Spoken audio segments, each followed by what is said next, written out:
Royal.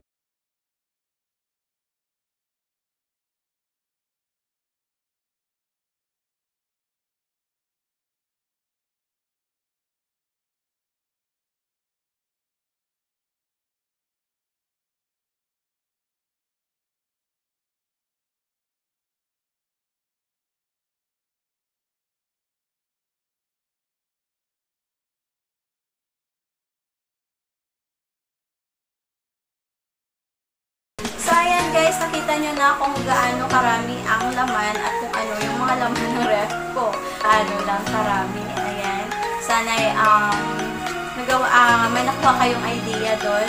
So, ayan guys, share ko lang din po kasi may nag-bash doon sa unang second to the last vlog ko ngayon. So, ayan, yun nga about sa ref. Pero ang comment doon is hindi about sa ref pala. So, iba yung ano niya.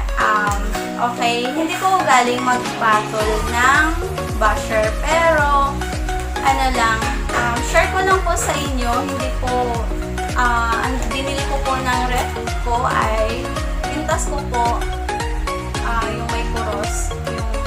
Kung nakita nyo sa iba kong vlog na may pintas ako, diba?